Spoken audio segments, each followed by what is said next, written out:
Okay. So nothing? No questions from homework stuff? Okay. We finished, all right, the last section in chapter 5 is a repeat section.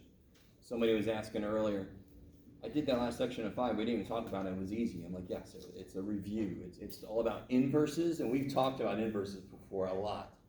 Finding inverses of functions. And something else we did talk about was, what do you have to be careful about? Let's try to do a problem. Find the inverse. Well, find the domain for f of x equals, we got Jeff, 3 times x minus 1 squared plus 2 to make it invertible.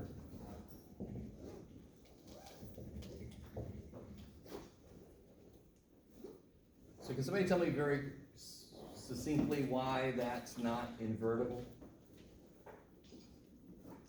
Yes. An x squared, so it wouldn't pass the horizontal line. Yes, test. it wouldn't pass the horizontal line test. Everybody cool with that?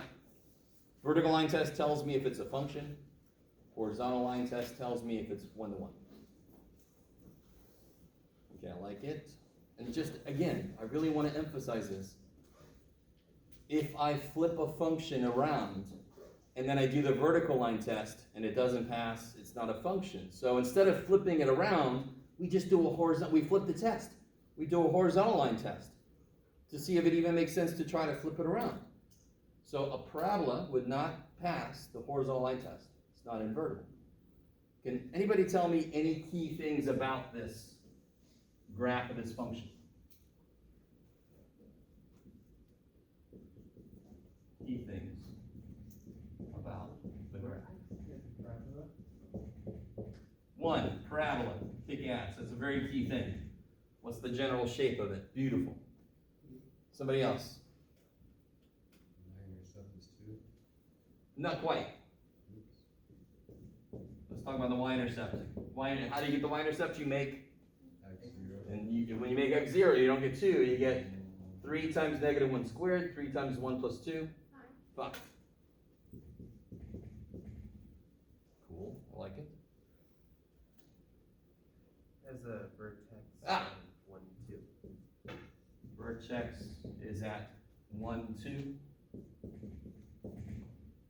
Cool. This is enough to give a rough sketch, right? In fact, this is enough to give a decent sketch. So a little review. I want to go to graph this thing. What else? One more thing you can tell me for sure about this parabola. One. Okay, axis symmetry I don't care about really because it just goes to the vertex. We know the vertex. What's another key thing? Oh, it opens up. It opens up, yes? Okay.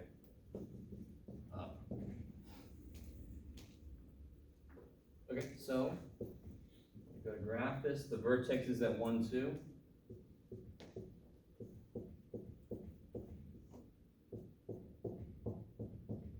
2. Vertex. The y-intercept is at 0, 5, right? 0, 5. So where's there another point? 2, 5. Yes, so it's got to be, remember here's the mirror, so it's got to be in the same distance on the other side. So this is the parabola as it is, and you can see it's going to not pass the horizontal line test. We knew that before. It was a freaking U. Of course it's not going to pass that test. How can I restrict the domain so that the result does pass the horizontal line test? Where's the key place I want to make a cut? Through the vertex, right? If I erase either side of this, what's left over will pass the horizontal line test, correct? So you can either make it x greater than or equal to 1 or x less than or equal to 1.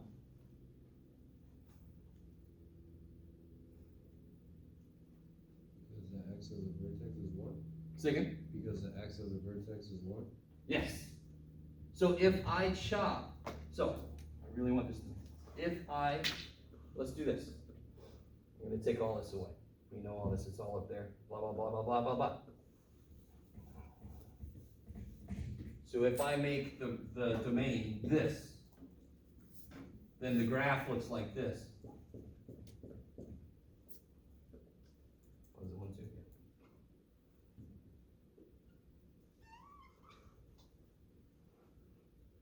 Is that invertible? Is that 1 to 1? Yes. It passes the horizontal line test now, right? What if I make x less than or equal to 1?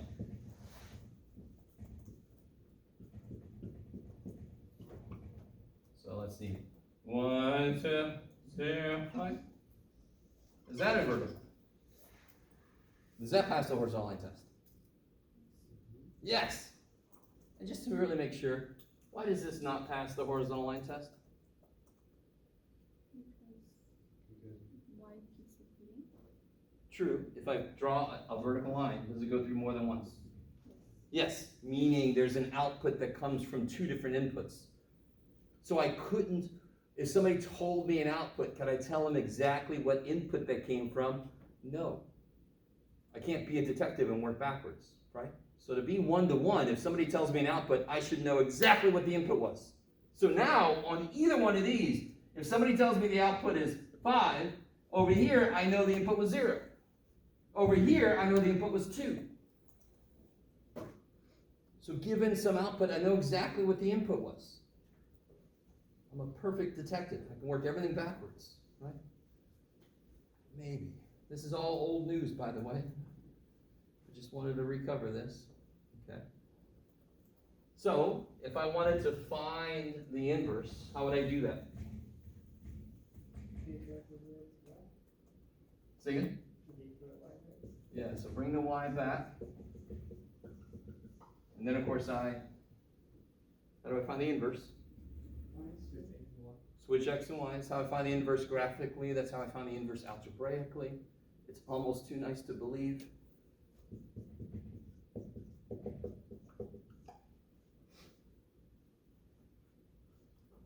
Keep going. Subtract 2.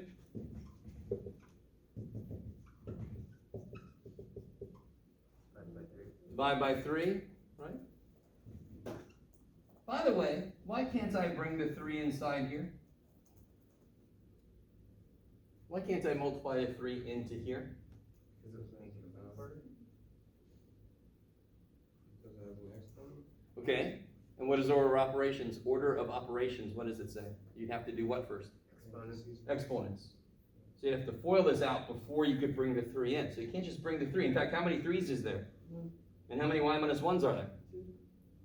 So you can't bring a 3 in because you only got 1 3 and there's 2 of these things. Does that make any sense? Order of operations is probably the best way to think of it. I'd have to FOIL before I can multiply by 3. So we're just going to divide by 3. Kill it. Get rid of it. It's freaking me out. And then what do you do? Sorry? Square root to kill the square, right? Now when I do that, what do I have to put? Plus or minus. We'll talk about that in a minute. And the last thing I do is add 1. So I'm just going to do that right now. Now in this case, x is greater than or equal to 1, right? In this case. So when I flip it, it's going to look like that. So what do you think? Which one do you think I should choose, plus or minus? Because this one, when I flip it, it's going to look like this, right? So this is 0, 5, so this is going to be 5, 0. It's going to look like, and this is 1, 2, so this is going to be 2, 1. It's going to look like this. So this one should be the plus, and this one should be the minus. This is the top half. So it's the plus, 1 plus stuff. This is 1 minus stuff. You get that? Maybe, maybe? Why do you want it that way? Say again? No, it's not that I want it that way.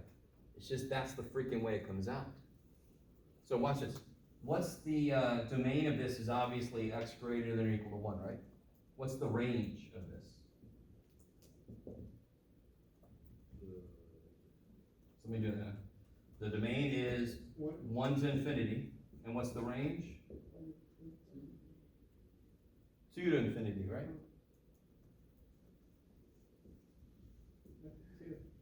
So watch this. This is kind of cool. This is something I don't think I've shown you directly. How do inverses work? If I have a function, how do I find the inverse? What did we say just a minute ago? To find the inverse, what do? Switch x and y. I love it. What's the domain? It's the collection of all the, what's domain? What's domain mean? It's the collection of all the what values? X values, and range is the collection of all the? So look what happens. If this is the function, the inverse, I know what the domain and range is even before I've created the inverse. The domain will be to infinity, right? The x's and y's switch. And the range will be 1 to infinity. You with me? So look what this does. This is 1 plus this. So it's going to be 1, start at 1, and then it's going to increase as x gets bigger. Yes? And can somebody tell me, can somebody just see? Stay with me now. What's the smallest x could be here? What's the smallest number I can take the square root of? 2, right? So isn't the domain 2 to infinity? Yes? The smallest it could be is 2, because that makes it 0 inside. It can't be negative, so it can't be smaller than 2. It's got to be bigger than 2. But I knew this before I even looked at this, because these just switch. Every x and y switches when you do inverses. It's almost too nice to believe. So what about this one? What is the domain of this one? What's the biggest it could be? 1. Yeah. What's the smallest it could be? Negative infinity. Yeah. So what is the, if that's the domain, and the range, of course, is still 2 to infinity, right? 2 to infinity. So what should this guy's domain be? 2 to infinity. And what should this guy's range be? Negative infinity to 1. And sure enough, what does this do? The biggest it can be is 1 when x is 2, and then what does it do when I make x bigger? Aren't I subtracting from it? So is it going to be 1 minus bigger, bigger, bigger, so it's going to go down to negative infinity? That's exactly what this thing is doing. Okay. So we've talked about how to find inverses for. We've talked about the issue with quadratics especially, but how you can make it work if you restrict the domain. It's really just as simple as erasing half the frickin' parabola, right? It doesn't pass the horizontal line. It says, well, let me just erase this part. Okay, maybe. Okay. Do you want to start at the vertex? Yes, the vertex is the key, because the vertex is the one that doesn't have a mirror, right? Every point on a parabola has a mirrored point, correct? Except for one point. Vertex. So if I chop it either side, right, it'll be guaranteed that I've taken off the reflection point for every point. The vertex can be used either way because it doesn't have a reflection point. It's on the mirror. Right? Okay. Maybe. Most of this is old news. Right? So the last section in chapter 5 should be a bunch of review, which it seems might be good because it seems like a lot of us need it. Okay.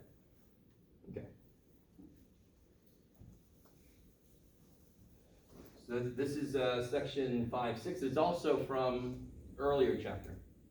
We talked about inverses. Okay. Maybe. Okay. Yes. Okay. So let's get into some new stuff.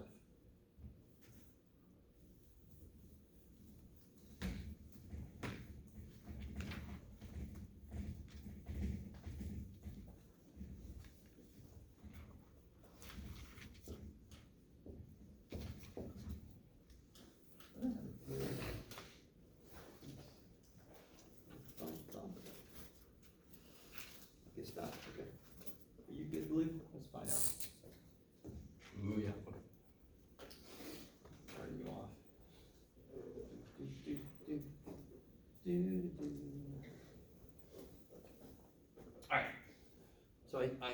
talked a little bit about logarithms last time. We haven't officially gotten there yet. I just wanted to kind of throw it at you, see what your reaction was.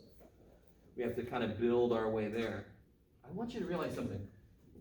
Can anyone tell me some functions we've looked at? So for example, I'll start.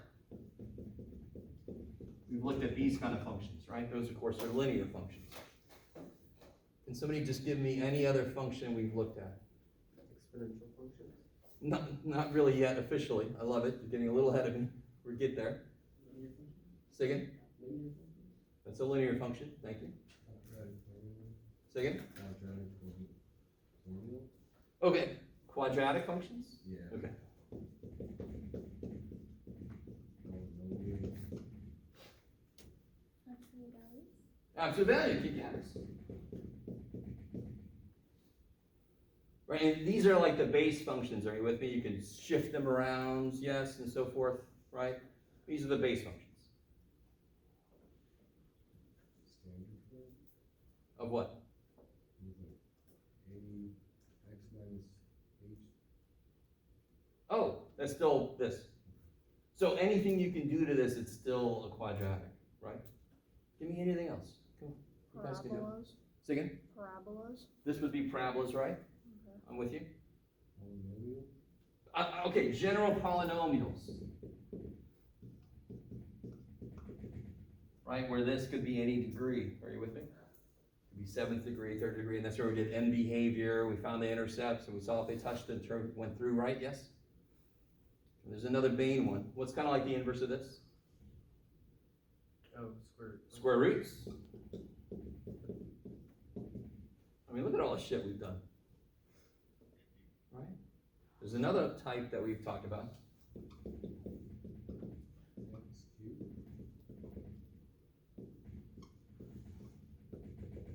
Right, this is the one we did most recently, the rational functions with the asymptotes.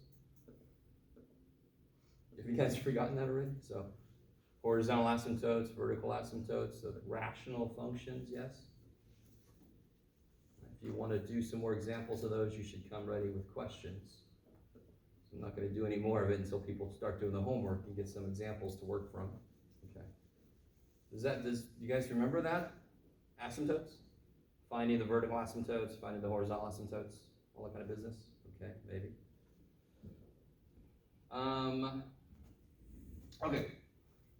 There might be some more we're forgetting, but that's all right. This is a pretty good list. So every single one of these, you should know what they look like, right? The base function. So, to catch up to what somebody else said, one place we have not put the variable itself yet is in the power, right? So, kind of a new function to us, at least in this class. Looks like this.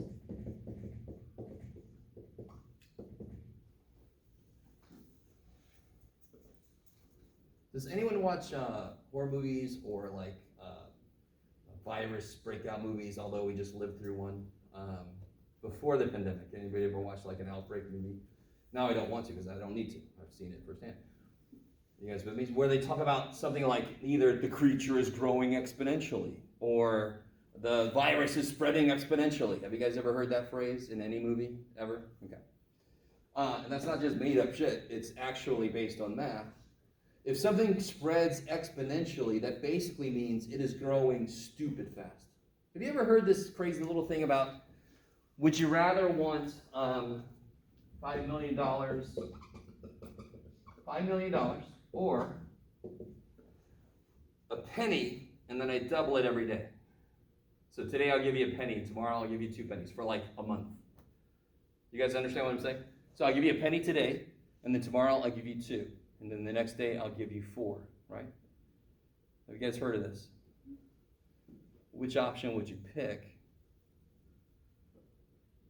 $5 million right now. Slap. Or, I give you a penny, and then I give you twice that each day. For a month. Say again? For a month. For a month, yes. He's like, I don't know, man. Just give me some money. Sounds good to me. All right, listen, have you guys ever heard that before? Anybody? Some of you guys? So here's the trick, or a 1 penny double every day. So on the first day, you would get 1 penny, right? First day, you get 1 penny. On the second day, you get twice 1. On the third day, you get twice this. Fourth day, you get twice that. Are you guys with me? So on the fourth day, for example, you get 8 pennies, yes? So on the first day, you get, let's see if anybody sees this, you get 2 to the 0. On the second day, you get 2 to the first. Third day, 2 squared. Fourth day, 2 cubed. Everybody with me? So what are you going to get on the 30th day? 2 to the 30th. No, careful. See, fourth day, 2 cubed. So 30th day, 2 to the 29th. Can somebody do 2 to the 29th in your calculator? Let's see. I can't remember if I picked this number well. Anybody got the calculator? What's 2 to the 29th?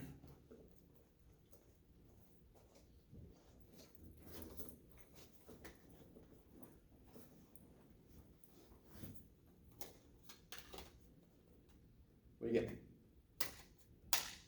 Anybody? Is it able to handle it? Let's see. Yes, it is. What do you get?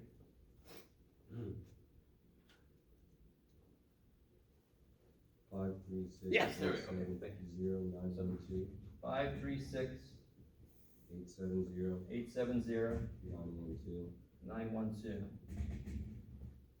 That's pennies, right? That's that many pennies. So it's this many, bam, dollars. I did pick the right number. So I want you to understand, on the last day of the month, did everybody see what I did? Right? So many pennies, you just divide by 100 to get the number dollars, correct? Because there's 100 cents in every dollar. You guys kind of with me? So on the 30th day, you get $5.36 million. So that by itself is more than this. But didn't you get the day before? Didn't you get half of this? You got $2.something million the day before. You guys understand? So it's really difficult for us to comprehend that kind of growth. If I take something and double it every day, at first it starts looking like this. But by the time you get a little further along, it's like stupid growth. Yes? So that's why anything that kind of reproduces sexually, asexually, whatever, so like viruses, bacteria, they reproduce asexually, they're going to just, and they, like, if they double every day, it's boom, boom, boom, boom, boom, it's like the whole world. Holy shit. Sorry, yes? Wouldn't it be like 0.1? Point. Power of 29 because it's penny. I'm sorry, do it again. Wouldn't it be 0.1 to the power of 29 because it's a penny? No. Okay. So the first day I give you a penny, yes? Yeah. Okay. The next day I give you how many pennies? 2. 2 times that, yes? Yeah. The next day I give you 2 times that, yes? Yeah. So the first day, second day, third day, I give you 2 times 2, 2 squared, yes? Yeah. Now stop writing times 1, because who cares? Okay. You with me? So it's the 2 that I'm raising to a power. Okay. Don't I give you 1 penny the first day, 2 pennies second day, 4 pennies on the third day? Okay. So if I keep doing that, I eventually give you this many pennies, which means, bam, that many dollars. Okay. Which is already by itself more than the 5 million, right? And then I want you to understand, the day before this, didn't I give you half this? The day before this, didn't I give you half this? Which is like 2.6 million. And the day before that, I gave you 1.3 million. Yes? So you're going to get a lot more money if you choose the second option. Now, how many times are people going to come up to you and then give you this option? Maybe on a game show? If you go on a game show? I don't know. The game show, do you know math? Right? Well, you know which option to pick if you ever get on that game show. Okay, maybe? Is that cool? Okay. All right, so this was just an exercise to show you how quickly things to a variable power grow. So for this example, A is 1. For this example, I started with 1, right? 1 penny. B is 2. Yes? So for this example, f of x is 1 times b to the x. So it's 2 to the x. Okay. maybe. So let's graph this thing. Let's graph this thing.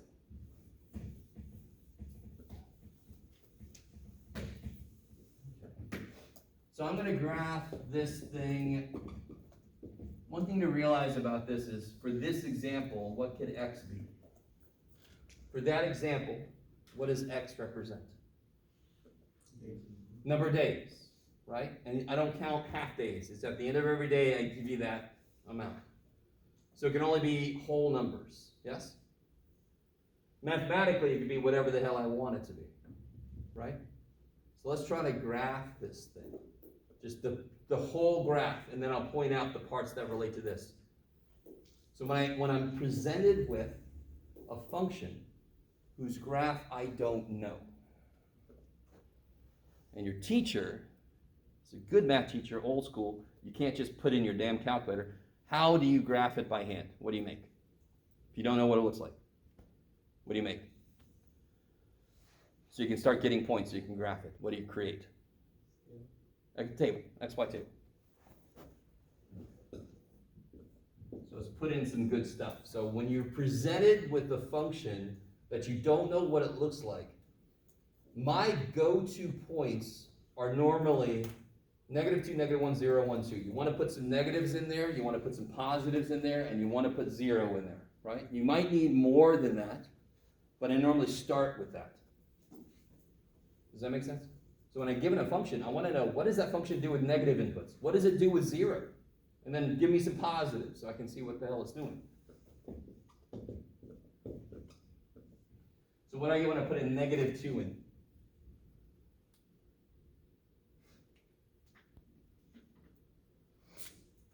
What's 2 to the -2 power? What's a negative power mean? Say again? Flip? Yes, I think that's what you said. Yeah, negative power means flip. Yes, you remember? So what is 2 to the -2? What's 2 squared? 4. So 2 to the -2 is 1/4. It's that simple. Ignore the negative for a second. Take your answer you get, flip it. That's how negative powers work. Right? So 2 squared is 4. 2 to the -2 must be 1/4. What's 2 to the -1? 1/2. What's 2 to the 0? 1. Sweet. 2 to the first is 2. 2 squared is 4. Yes, okay.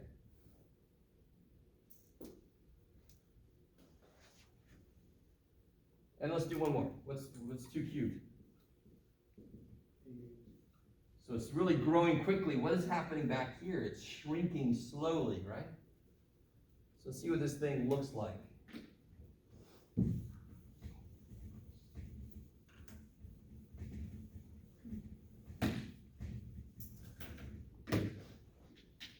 Let's see.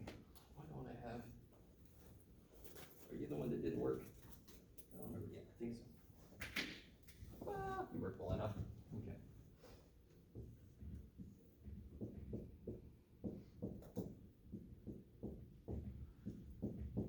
So I want to be able to get up to 8.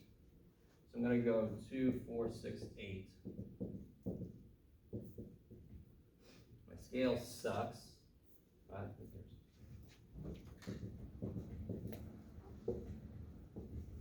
Okay. So let's plot some points and see what's happening here. -2 went to 1/4. So here's 1. So 1/4 is about right there. Bam! -1 went to 1/2. Which is about right there. 0 went to 1. 1 went to 2. And 2 goes to 4. And 3 goes to 8. So on this side, it's easy enough to see what it's doing. It's just growing stupid fast. What's 2 to the 4th? 2 to the 4th. 16. All right, good. So weigh this shit up there. What's 2 to the 5th? Just take the one we just did and multiply by 2 again, right? So 2 to the 4th is 16. So 2 to the 5th is 30 freaking 2, right? Do you see how quickly that thing is growing? All right. Now what the shit's happening back here? What if I put a negative 10 in there? What do I get when I put a negative 10 in there? I just want to see what's happening when I go really far back. I get 2 to the negative 10, yes? What's 2 to the 10th? What's 2 to the 10th? Sorry? No, that's 2 times 10. Right? I don't say 2 times 10. I said 2 to the 10th. 2 to the 10th power. 2 times 2 times 2 times 2 times 2. It's not 20. Anybody got calculators? Yes? What's 2 to the 10th? 1024. 1,024. So this would be 1 over 1,024. You guys with me? Negative 1 billion will be 1 over 2 to the billionth power. Is that 0? What's the only way it could be 0 is if the top is 0. For any, I really want you guys with me on this. For any negative number I put in, isn't that just going to make it flip and have a 1 on top? It'll be 1 divided by really freaking big. Yes? That is not 0, but it is getting closer to 0. Yes? So what do you think this is then? It's getting really close to 0, but it doesn't get there. So what's happening on the x-axis? There is a, say, all right, sweet. It's asymptotic there. If I start with something and I cut it in half, and I cut it in half, and I cut it in half, am I ever going to get to 0? No, I'm always going to have some amount left, yes? That's exactly what this is telling me. It's getting really small, but it never gets to 0. Okay, so these points represent, there's the 1 penny on the first day, there's the 2 pennies the next day, there's the 4 pennies the next day, there's the 8 pennies the next day, and you just follow that, it just shoots up stupid fast. Exponential growth is not something we inherently understand. We can't see how quickly, it's just, that example, the penny a day thing, how dumb it is, but it still shows really well how crazy big. At the end of a month, I'm giving you $5.3 million. And we started with a penny. That is how quickly that thing grows. It's insane.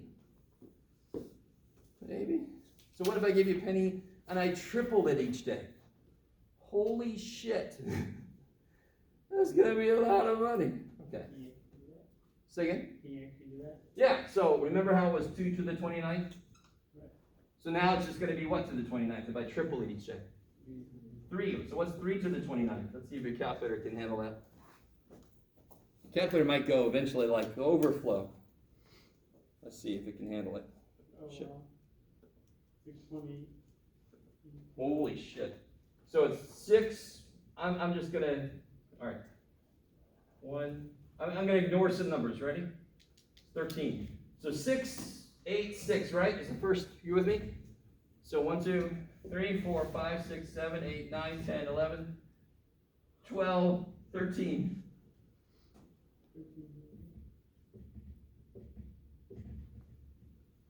What? So this is 1,000, million, billion, trillion. I think did I get 1,000, million, billion, trillion. I got to divide it by 100, but still, that's a lot of freaking pennies, right? Maybe. I don't know. Is that all right? I mean, obviously, if we make the base 3, now it's going to grow even stupider quick, right? Does that make sense? Anybody? Is that all right? Bueller? Okay. Okay, so every single exponential function looks like this. What we just saw is if the base is 3, it still has this same look, it just grows faster. Let's see if we can do that on top of this one. What's 3 to the 0? 1. So every exponential function, if it hasn't been shifted left or right, starts at 0, 1. When you raise anything to the 0 power, you get 1.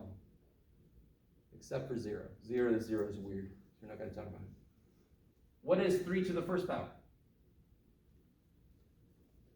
3. What is 3 squared? 9. Holy shit. So this guy is looking like that.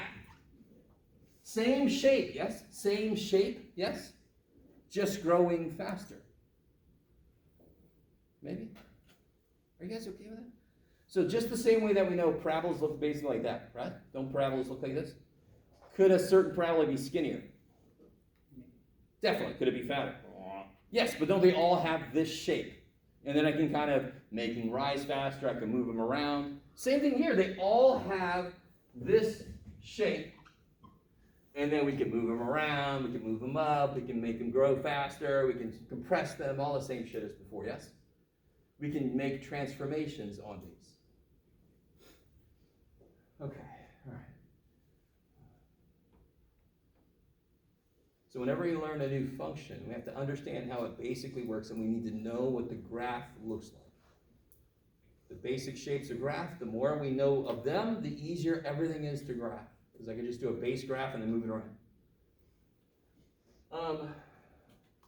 Okay. So let's do a specific kind of problem you'll see in the homework. In fact, let me just pull one right out of the homework.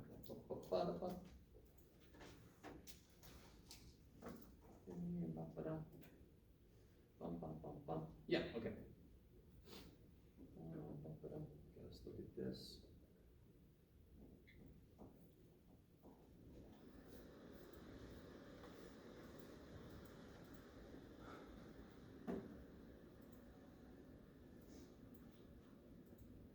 Well, dude.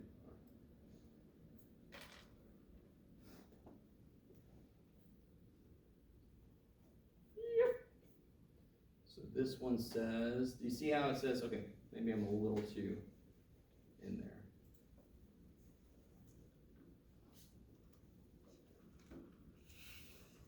All right. For each year t, the population of a forest of trees is given by this function a of t. In a neighboring forest, the population of the same type of tree is represented by that function. So let me ask you, okay, look at a of t. So we'll call that, incredibly enough, we'll call that forest A, right? Forest A, yes. Can anyone tell me how many trees forest A starts with? 115. Say one? 115. 115, 11. Starts with, what does that mean? If I start with something, how much time has gone by? 0. So when you make t 0 in a of t, don't you get 1.025 to the 0 is 1? So it starts with 115 trees, yes? Forest A. What does forest B start with? 80. Kick ass. Now, somebody else tell me, which forest is growing faster? Or somebody else?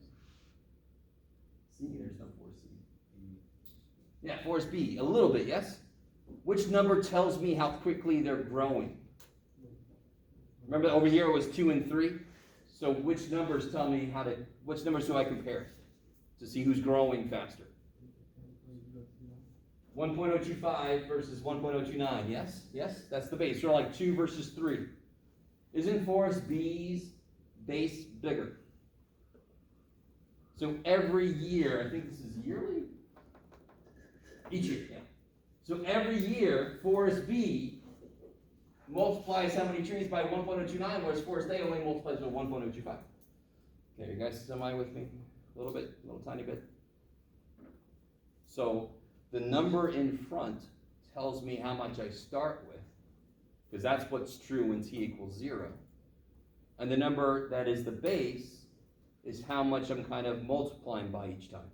So since forest B is multiplying by a bigger number each time, it's growing faster. Okay. So that's number 9 for you. I don't remember what I assigned.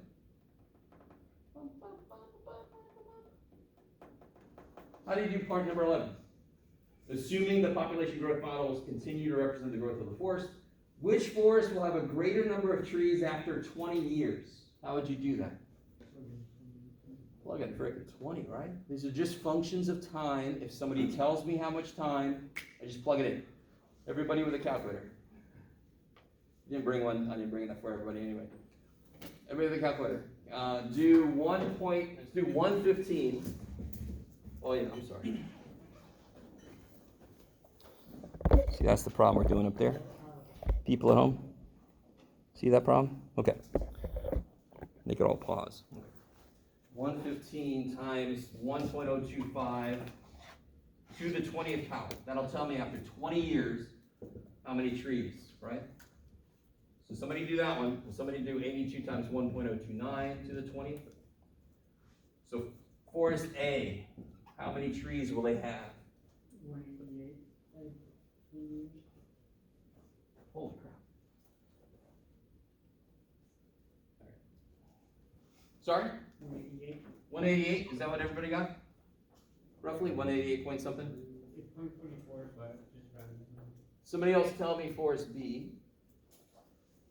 145. 145? Is that what you got? 145? Everybody? Okay. I'm trusting you. Okay, so after 20 years, forest B has not caught up to forest A, correct? Right. Okay, so let's do this. Let's do after 60 years.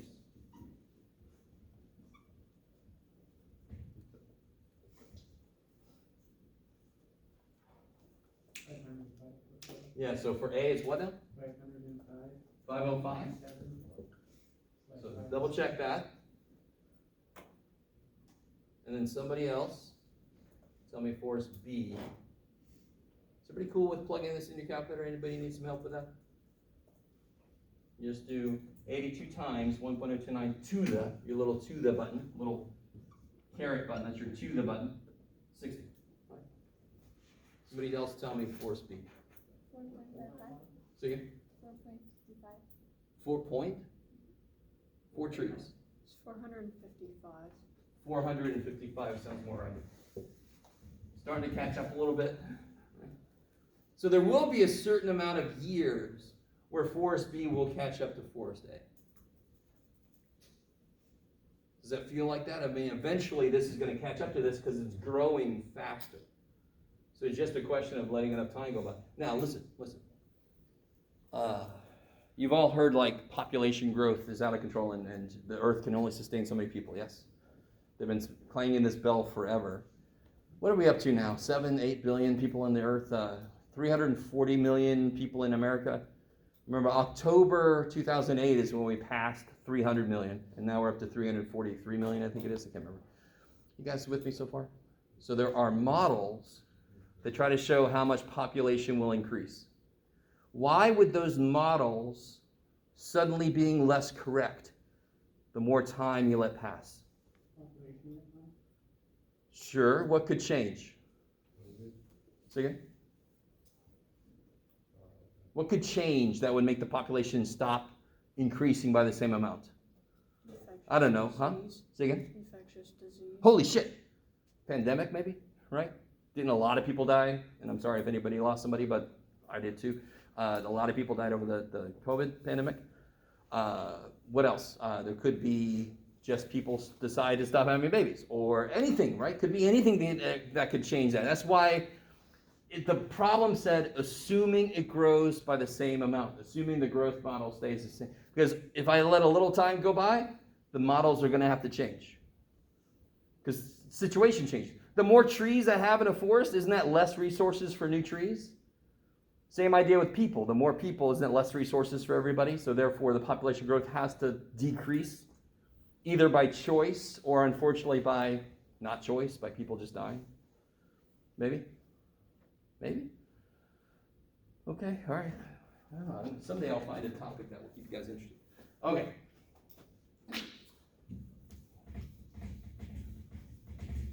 So that's the basics of exponential functions, right? So that's what they look like. It's how they act. Let me see. Real quick what other weird stuff they have. Oh, okay. All right, let's do this. What about, all right, let's look at this here.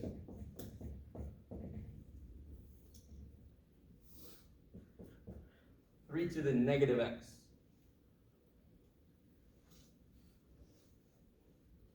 Okay, let's see what this looks like. And actually, let me do it two different ways. Let's do it. Screw it. We'll do it directly. Very quickly. What's 3 to the negative, right? Negative, and then x is -2. What's 3 to the -2? 9. 3 to the 2, right? What's 3 to the -1? 3. 3 to the -0. 1. 3 to the -1. 1/3. 3 to the -2. 1/9. So if I put a negative up there, not surprisingly, a normal exponential function looks like this. What kind of transformation would this be? If I put a negative right there, what kind of transformation is it? So when I put a negative in, it is some type of reflection, right? Which way will it reflect? If it's with the x, that involves the left and right. So it should flip like this. Right? So the new picture should look like this. And sure enough, if I plot these points, -2 goes to 9. -2 goes to 9. -1 goes to 3. This is a really shitty graph, I don't care. 0 goes to 1. 1 goes to 1/3. 2 goes to 1/9. It is turned around. Of course it's turned around. It's exactly what we expect. When I put a negative there, it's going to reflect around the y-axis. It's going to reflect left to right. How do I remember that shit, Jeff? There's so much to remember, Jeff. When it's with the x, left and right. When it's not with the x, up and down. So this is going to reflect left to right because it's with the x. Less shit to memorize than you think. Okay, maybe. What do you call that if the other is exponential growth? This would represent exponential decay. This is, let me just erase it. This is growth, exponential growth. This is exponential decay. So for example, what's special about Chernobyl? Do a lot of people live there? What happened in Chernobyl? Anybody know? The reactor. Yeah, there was a nuclear meltdown out there. So that whole area is irradiated. Over time, the amount of radiation decreases exponentially. So it was really radioactive, and now it's getting less and less and less and less and less. So that's exponential decay. Normally, the big example to show for decay is radioactivity. It becomes less and less and less radioactive. Anybody ever heard of carbon-14 dating?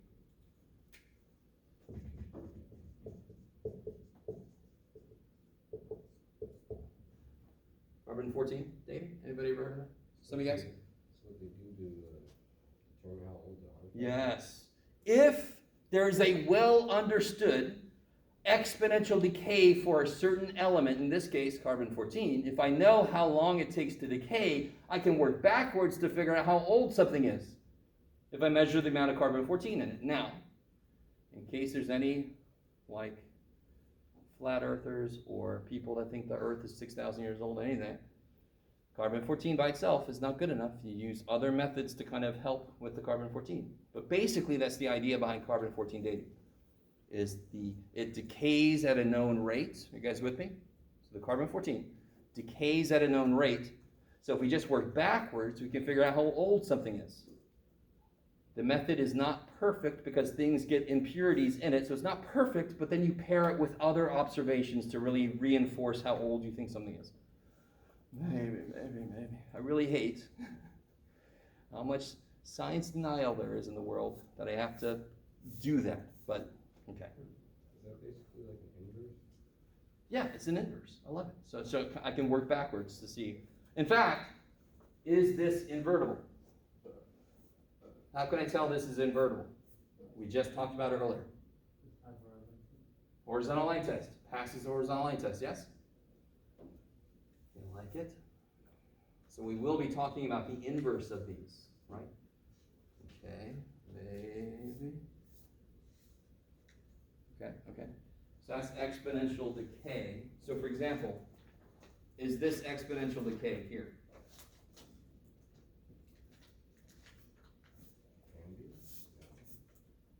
Is this number bigger than 1? Is it to a positive exponent? So that is exponential growth. Now watch this. Just to help you guys out. Stay with me now.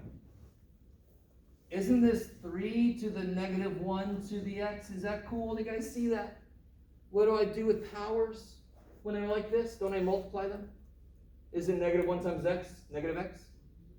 So isn't this 1/3 to the x?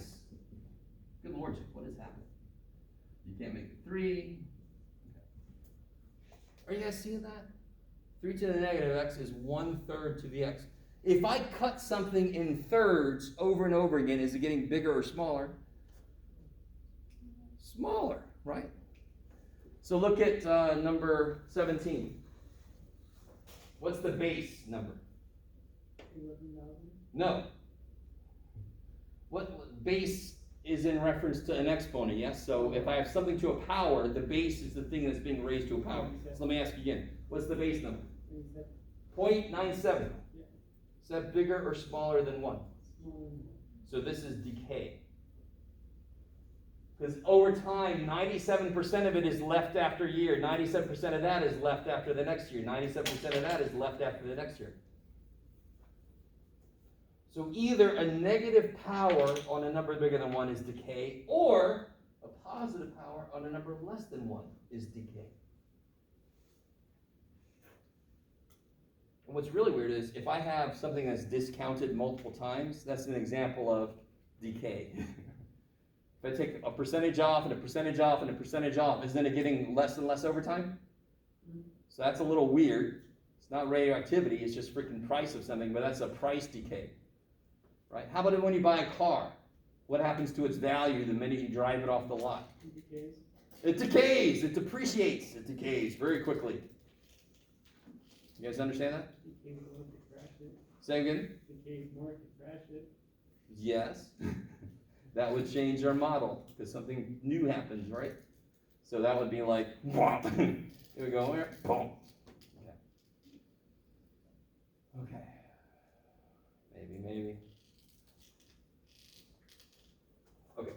So that section really should be, it's just the basics of exponential functions, right?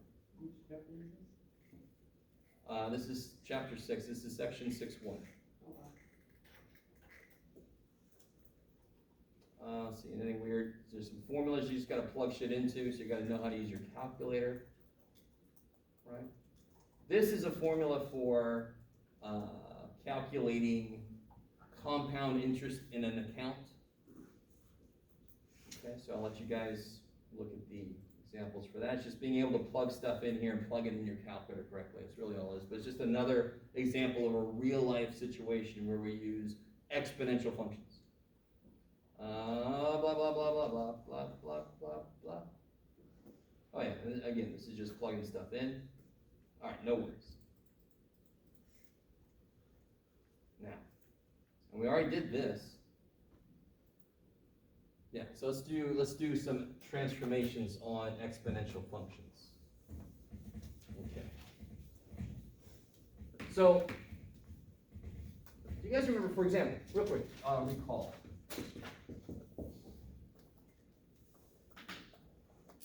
If I asked you, so this is old news. If I ask you to list the transforms of this and then graph it, what are the transformations involved in there?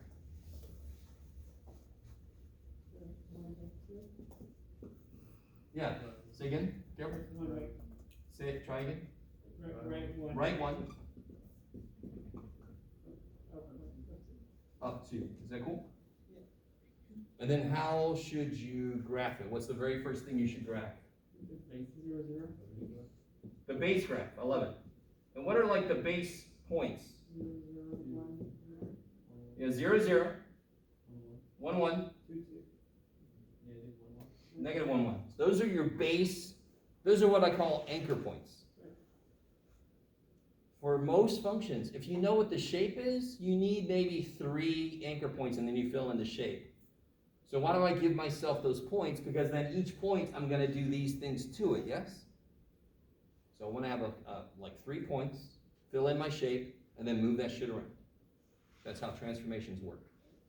So here I've got my shape, an absolute value, and then how do I get the transformation? I'm just going to take a point, and I'm going to move it right 1, up 2. Take a point, right 1, up 2. Take a point, 2, Jeff. There you go, buddy. Okay. Old news, right? Old news. Maybe? Maybe. Okay, so if I have this problem, same instructions. No, not E, Jeff. We're not there yet.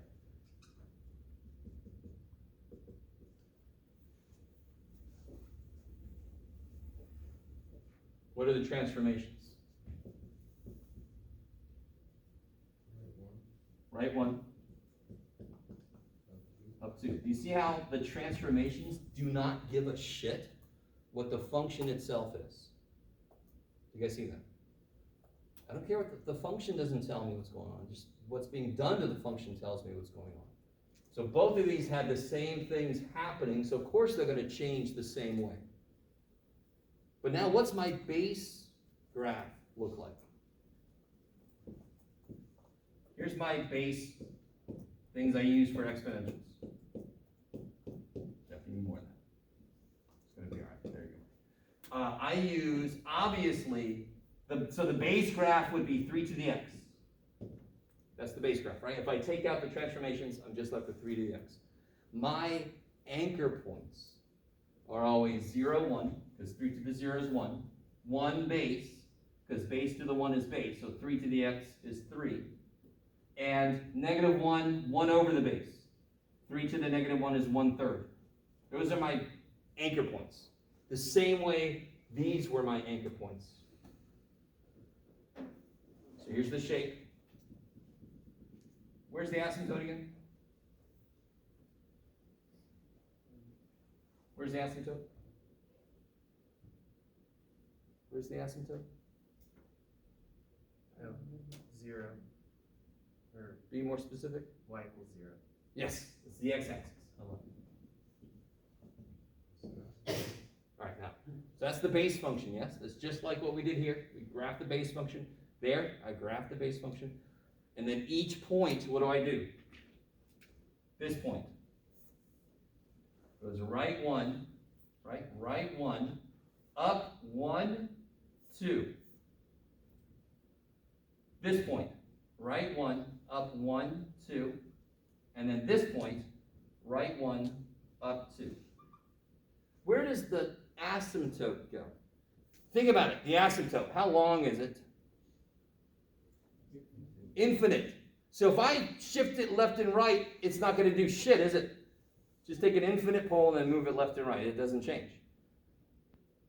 But what will change is if I lift things up or down. Where does the asymptote end up now? Everything's got to move up 2, yes? So where's the asymptote going to end up now? Where is it right now? Y equals 0. If I move it up 2, where does it end up? Y1? Or Y2? Y equals 2. And then you just fill in the shape. So the idea of transformations, they do not care what function we're graphing. They just attack it the same way all the time. And we start with the base function, and then we move it around. That's beautiful. It's almost too nice to believe. Doesn't matter what function we're looking at. Later, it's going to be trig functions. Woohoo! Sine it, cosine it, tangent. Yes? What's the asymptote? this asymptote is just the line that shows where it's getting closer and closer to. Is there like a formula to it, or? Sure, this is y equals 2. There's no formula to it though, because it just represents what the function is doing over time. If I give it time, isn't this function getting smaller and smaller? Isn't it approaching 2? So then, no, well, it's not gonna touch. And it's not going to touch. That's what the asymptote's all about. It gets infinitely close to it, but it never touches it. That is crazy sauce. So let's try it. You guys help me out. Can somebody take this, figure out what g of negative 8 is? See if, yeah, the calculator definitely can handle that. Right? And remember, g is 3 to the x minus 1 plus 2. Be careful how you put it in. So when you go to put it in, it should be 3 to the negative 8 minus 1 is negative 9 plus 2. It should end up looking like that. Did anybody get that?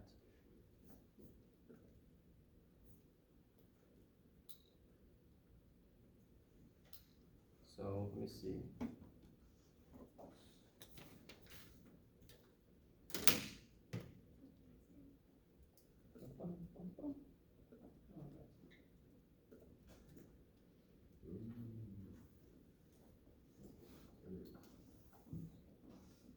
Brought to you by who knows?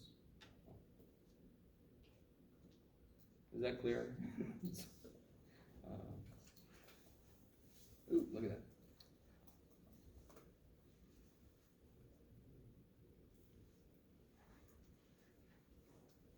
Okay, so if I put in here 3 to the negative 9, of course, here's your negative button, right? Negative 9. Where's the cursor right now? Isn't it up? Don't I want it down? So I better push the over arrow like it's asking me to. Hit the over arrow, plus 2. Bam. 2.00005, roughly. Yeah, that's the step mark. 2.000. Is it 4 O's? Yes. 5 stuff. Would you say that's pretty close to 2? If I put a negative 20 in there, it's going to be even closer to 2. In fact, the calculator might think, let's see what the calculator thinks. 3 to the negative 21 plus 2. Yeah, the calculator just thinks it's equal to 2 because it's like, dude, that's like 2.003 or something. So it's basically 2. Are you guys at all with me? Does everybody understand that the poor little the answer is not 2? You guys understand that? It is just so close to 2, the calculator's like, it's 2, man, leave me alone. It's stupid close to 2. Maybe. And that's what an asymptote's all about. It just gets so freaking close to 2 that eventually it's like indistinguishable from 2. It's just so close to it. Okay. Maybe. Maybe. Okay. So let me, no, we're not ready for that yet, Jeff. Okay. We're almost there. We're almost there. So section 6.1 was just about the basics of this function. Can you plug stuff into it? Can you answer some basic questions? That's section 6.1. Section 6.2 is this. Graphing these, moving them around, right? Old news. So let me do one review question before we get into the next section. If I had a function that represents the population on an island somewhere,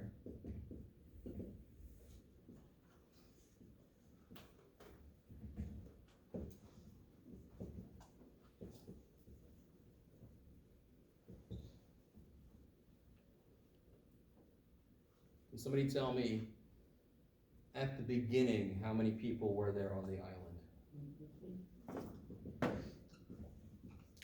Yes. 150 people. Can somebody tell me, is the population growing or shrinking? How do you know? Before the one. This is bigger than 1, and the power is positive. So that is definitely population growth. I like it. So when you have population growth, does it mean there's nobody dying? No, it means people are dying, but babies are being born, or people are coming to the island more than the people we're losing due to death or something, right? Or moving away. You guys semi with me? Semi with me?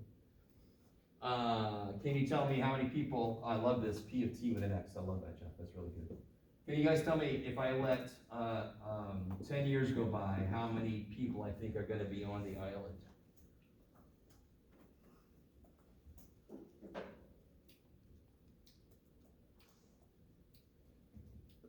Times 10, 180, 200, let's say about 300, I don't know, 400?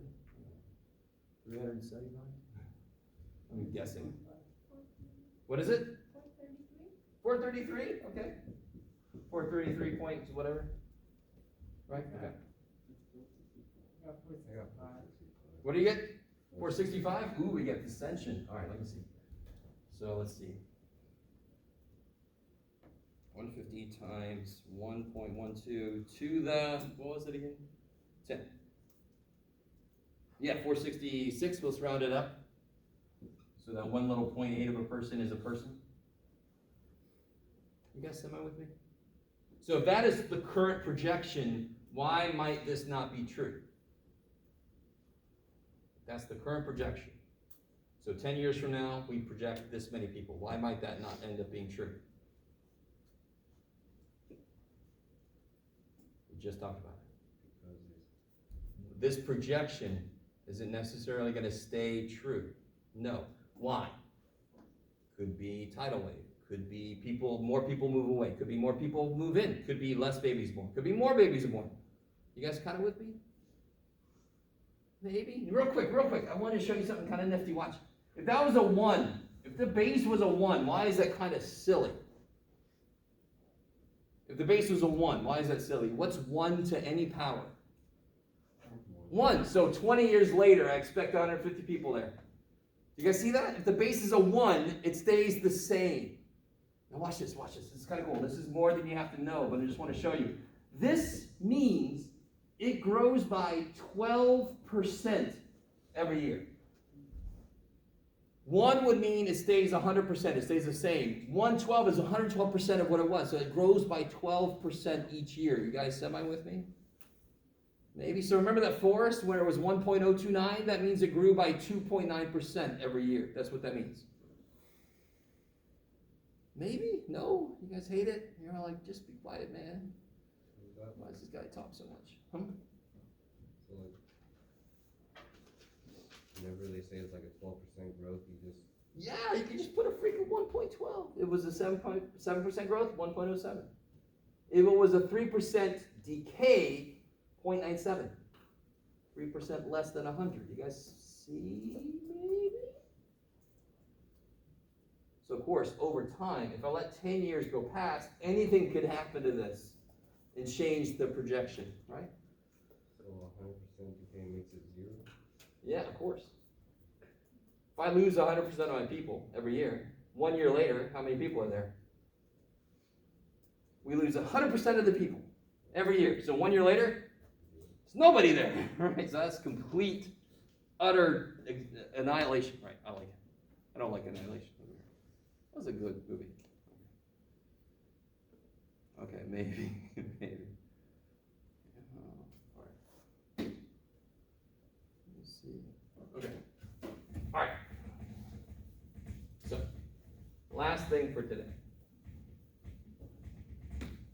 This is going to take a while, so don't get too excited.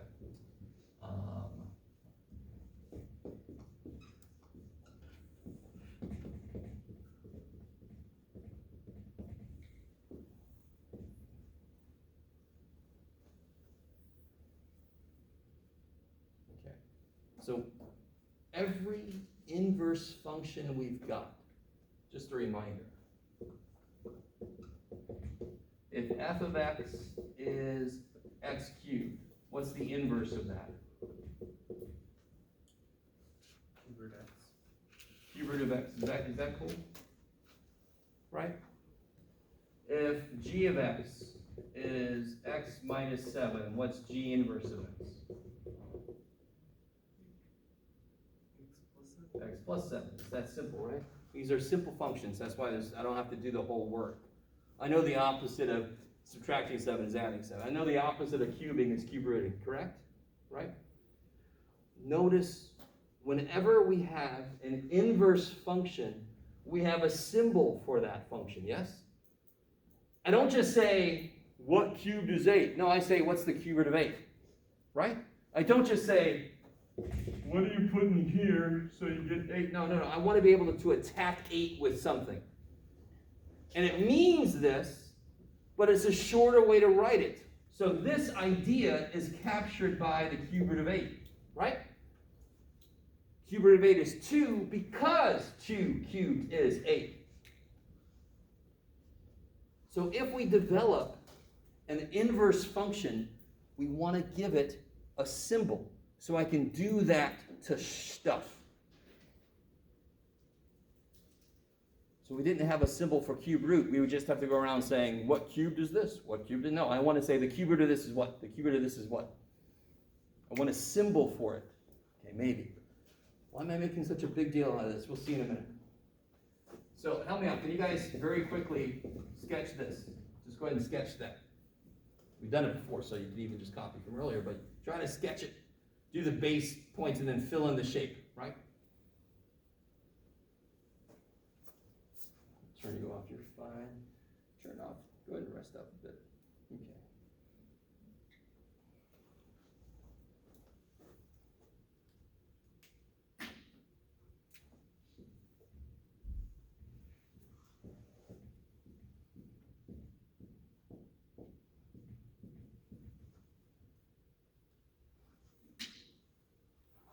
So let's see.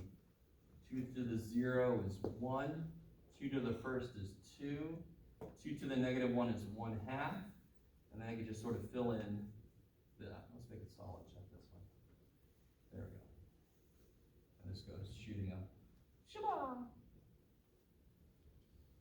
Right, so again, what are the points we've got there? Just to make sure, I've got negative 1, 1/2, 0, 1, 1, 2. Can you, on the same graph, plot the inverse function? We don't even know what the hell it is, but we're going to make its picture right now. Right? Can you plot the inverse? This, if you remember, this is crazy easy. Be careful though. Here's the asymptote, yes? When I do the inverse, don't I just flip everything over the y equals x line? So if I do that with this, isn't this just going to become whoop, the x-axis? Right? If I flip everything over the y equals x line, remember that? That's what it does when you do an inverse. This will just flip over and become this. This will just flip over and become this. So the asymptote will be there now. If you want to, you can make a table. What will my inverse function do? This goes negative 1/2, so what will my inverse function do? Say, careful. What? Half negative 1. 1, 0. 2, 1. That's the beautiful thing about inverses, right? The beautiful thing about inverses, no matter what the hell you're doing, you just switch x and y. Because that is the basic idea. So what does that look like now? 1/2, negative 1. So here's 1/2, right? Negative 1. 1, 0. 2, 1. And it's got to be, remember, it's got to be a reflection of this. So do you see how this is going to go like this? It's going to go. Yeah. Isn't that nice? It's a beautiful reflection of that, right? You guys see that? Again, the mirror is right at y equals x. That kicks so much ass. We have drawn a shape of a function that we don't even know the function yet. This is the inverse of this. It just doesn't have a symbol yet. Do you guys understand what I'm saying? This graph, there's the symbol for it, 2 to the x. This graph, we don't have a symbol for it yet. You could probably guess what it is. Huh? You're like, we can skip that. No, we can't. All right, so real quick. If I say 2 to the what power is 1, what's the answer? 0. 2 to the 0 is 1, correct? But I don't want to do that. I want to be able, the same way I don't want to have to say what cubed is 8. Right? What cubed is 8? 2. But can't we do the inverse of this 2, 8? It's a much more direct way to get it, right? It's a much more direct way to represent the idea. I can do something to 8 to make it become 2. I can take the cube root. So again, this is going back to that symbol thing, right? So instead of doing this, now it's unfortunate, I know, it's really unfortunate. This is another bad choice. Math people are really good at making bad choices, right? I think the more sober somebody was back in history, the worse choice they made. Don't quote me on that. The choice we made for this, the same way that this shit means this, right? These are the same idea, yes? I really want this understood. They chose to use logarithm, which comes from Old Latin. Right, so on my little sheet, I always forget what it means. It's the reckoning number. It's crazy. So log base 2 of 1. Oh man, these mean the exact same thing, the same way that these mean the exact same thing. So what do you think when you look at that? Some of you guys are like, I think get me the shit out of here. Now, here's the question. Here's what I really want you to understand. If I ask you, I'll come to this in a minute. If I ask you what's the cube root of 125, some of you guys might know it, but if you don't know it, what do you start thinking? What's the question asking you? What's the cube root asking you to think about? Say again, sorry? What cubed is 125? Yeah, what cubed is 125? So you can start to think about that, right? Who knows the answer? 5, yes. 5 cubed is 125. Are you guys with me at all? So why was that one not very hard? Because I understood what the symbol was asking me to do. Are you guys with me? Whenever we get new frickin' symbols, we have to internalize the question they're asking me. Math people, we don't want to write out a whole question. What does it take 3 out to make it? We don't want to write that shit out. We just want to make a symbol, and you guys have to translate it. Yay! So this means, what power do I raise 2 to get 1? That's what this means. What power do I raise 2 to get 1? 2 to the what is 1? Anything to the what power is 1? 0. So what about this? What is this asking you? What's that asking you? What power do you need on 2 to make 8? So this is, we're learning new language. Yes, math is a new language. So just like in a new language, you got to see, here's symbols. What the shit does that mean, right? So if you're learning Russian, you understand they have a different alphabet than we do. So that truly is, here's a bunch of symbols. What do they all mean? Oh, shit, right? Here's a symbol. What's it mean? It means what power does 2 need to become 8? And of course, what is that answer? And another way to look at it is, how many 2's multiply to be 8? Because that's what a power means, right? So 3. So logarithms are not difficult once you realize the question they are asking you. Let's try some more. So don't say anything yet. Don't say anything at all. What do you got, John? Sure. Okay. What question is that asking you?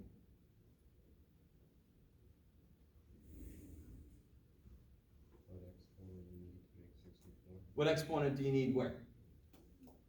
On 4. So this is asking you 4 to what power is 64? That's what this is asking you. All right? Well, how many 4's multiply to be 64? Start multiplying 4's, right? What's 4 times 4? Oh, I see. What's 4 times 4? 16. What's 16 times 4?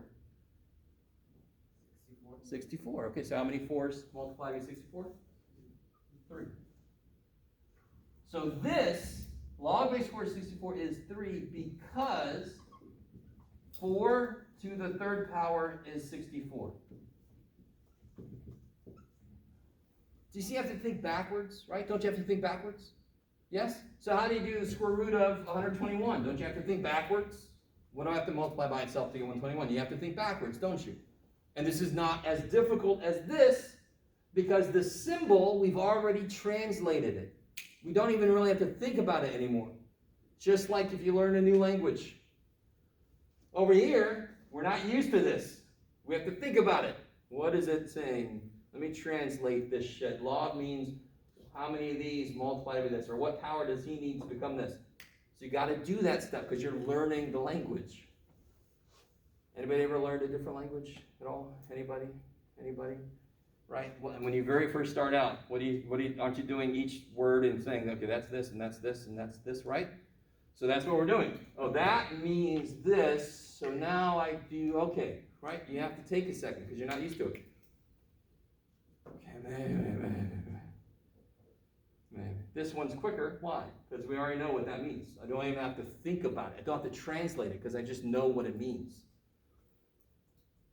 Maybe. All right, let's try something more interesting. Log base 8 of 2. Don't say anything. Don't tell me the answer. Don't say a word. Think about it.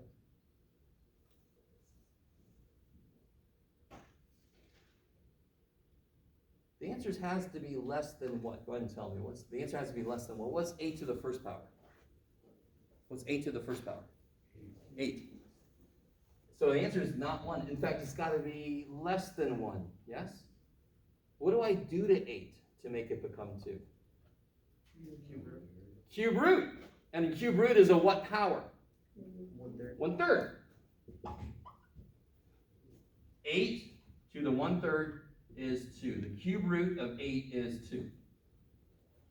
Maybe? Yes? Would be good for y'all's work? Hell no. Because what does 8 to the negative 3 mean? Doesn't that just mean flip? Right. What's being raised to a negative power? What is being raised to a negative power here? What's being raised to a negative power? What's being raised to a negative power? 8. So 8 flips. That's 1/8 cubed. Holy shit. Is that 512? I don't know what that is. You guys, so see, a negative power is not the same as a fractional power. Never, ever, ever.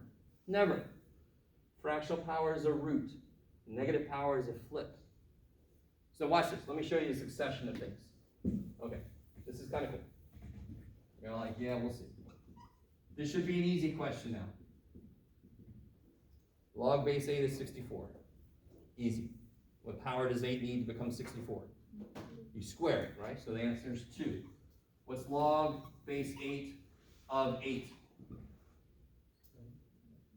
1. Amazing. What power does 8 need to become 8? Just the first power. What's log base 8 of 2? We just did it. 1/3. What's log base 8 of 1? 0. Good. You think to yourself, what power does 8 need to become 1? It needs a 0 power, right? What's log base 8 of 1/8? What power does 8 need to become 1/8? What makes something flip? Negative. Maybe. So, if it's bigger than 1, if the inside number is bigger than 1, the answer is positive something, right? It really wants to make sense. If the inside number is less than 1, the answer's got to be negative because it's got to flip that base to make it less than 1. Do you have to memorize this? No, I just want to point this out. It's kind of cool. Look at this. In between 8 and 1, you'll get fractions. In between 8 and 1, you will get fractions because the answer will be between 1 and 0. So how do you cut 8 down? You take a cube root of it, or a fourth root, or a fifth root, or whatever root to cut it down. Maybe. Do you have to know all this? No, you don't have to know all this, but I just want to throw it at you. It's kind of interesting. Okay? So what about, okay, let's do this. Log base 27 of 9. Oh, shit. Oh, shit. What? What's log base 27 of 3? What do you have to raise 27 to get 3? 1/3, yes? You got to take a cube root of it. So log base 27 of 3 is 1/3. So what's log base 27 of 9? 2/3. If I cube root 27, I get 3, and then if I square that, I get 9. So this is 2/3. Okay, let me show you a different way to get that answer, and then maybe that'll be it for today. All right, let's say that do we know what the answer was at the beginning? No. In algebra, what do I call something when I don't know what it is? X. Now watch this. What does this mean? This means 27 to the x equals 9. Yes, you can always rewrite a log as an exponential, and you can rewrite an exponential as a log. Okay, so this means 27 to the x equals 9. Stay with me now, this is kind of cool. Okay. Is there a number that both 27 and 9 are based on? 3. What's 9 in terms of 3? 3 to the second.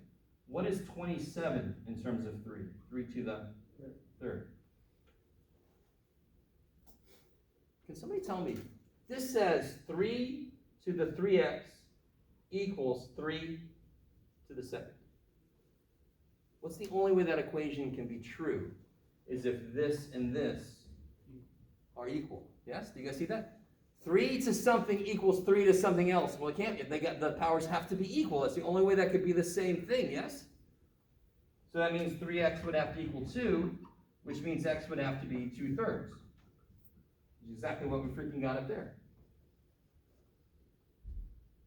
Can you do that again? We'll do another one. Different problem. Ready? So what if I have log base 4 of 32? Ooh, yeah, that's yummy.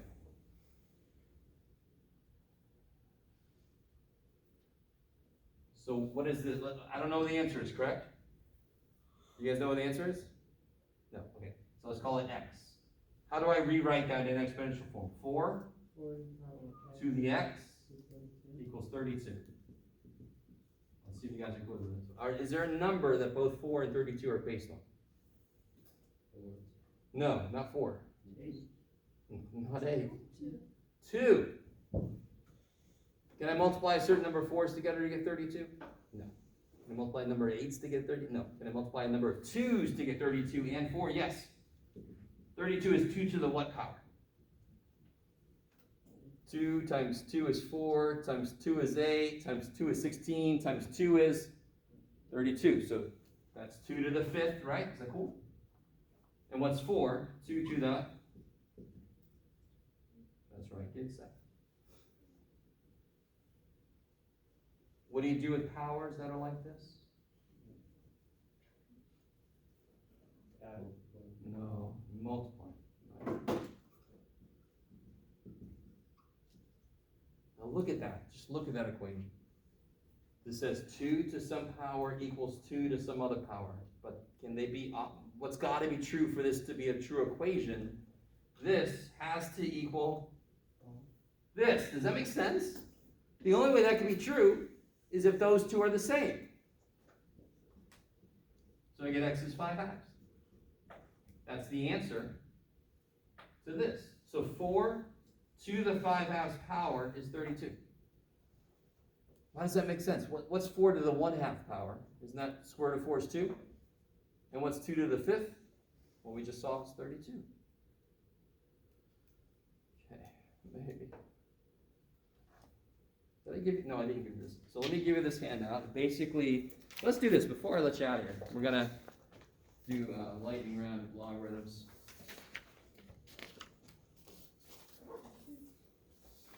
So this one basically, if you read through this, it captures part of what I said during lecture.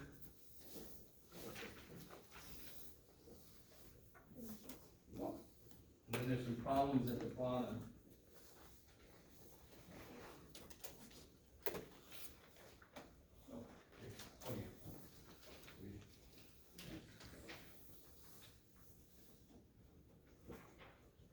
Can you guys do the first 4 problems down there?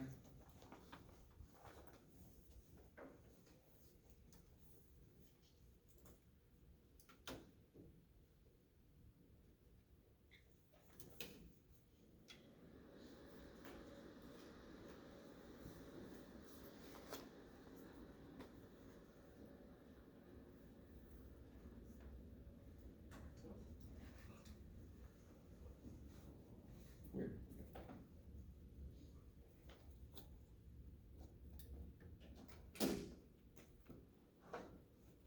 Washes it out. There we go.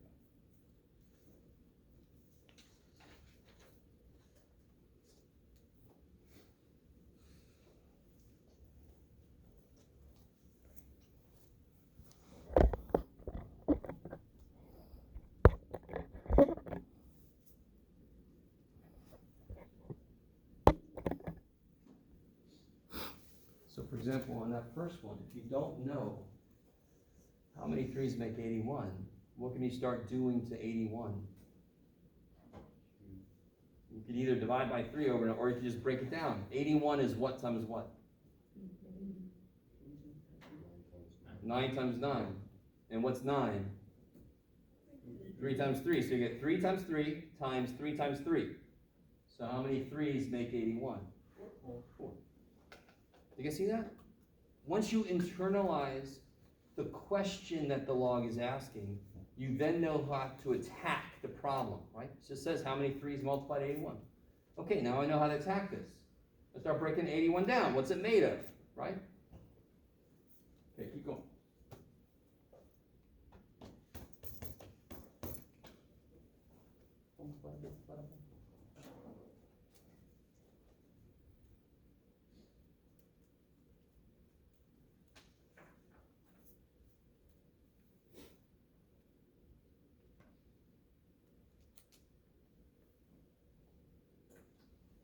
The rest of these should be relatively easy. What's log base 4 of 16? 2y. Yeah, 4 squared is 16, that's y, right? So the answer is 2. Log base anything of 1 is what? What power does anything need to become 1? 0. And of course, this is kind of related to this. What's log base 2 of 16? How many 2's do you need to multiply 16? You need 4 of them, right? 2 times 2 is 4, times 2 is 8, times 2 is 16. I need 4 2's. Is that all right? Now look real quick. Part E is kind of funny. It kind of tells you the answer directly. What is that asking us?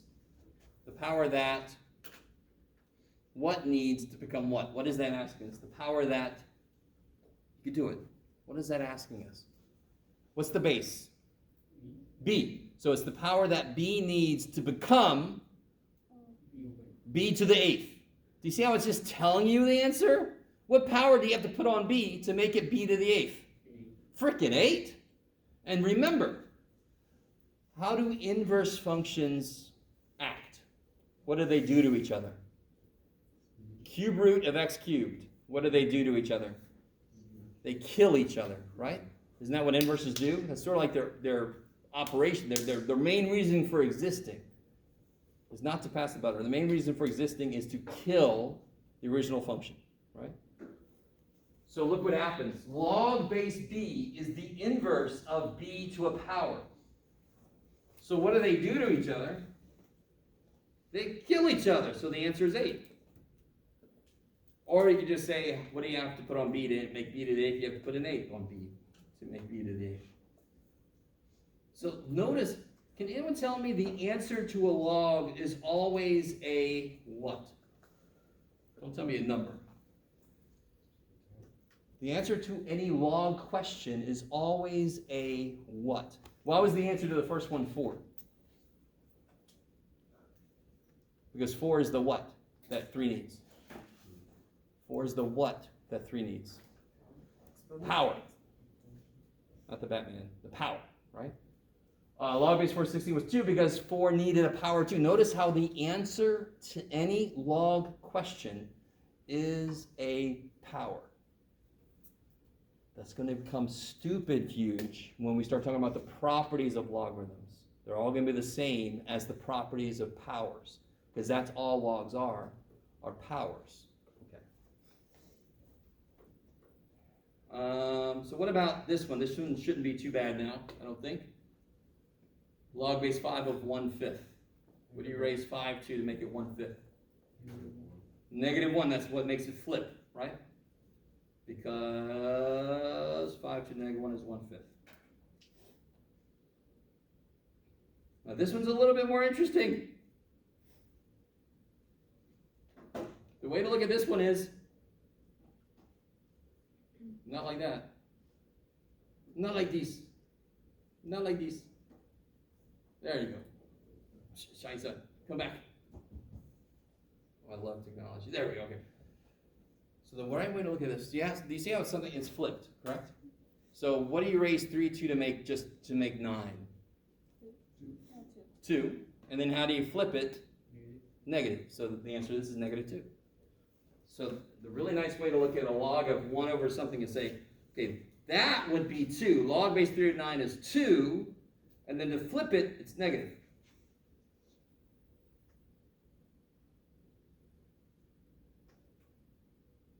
What about this thing? Why was this one so easy? Because it was base b to a power, so it was telling me the power directly, right?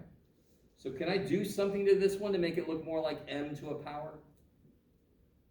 Can I rewrite this? What's a cube root? What kind of power is a cube root? What kind of power is a cube root? 1/3. 1/3, there we go. And it's also being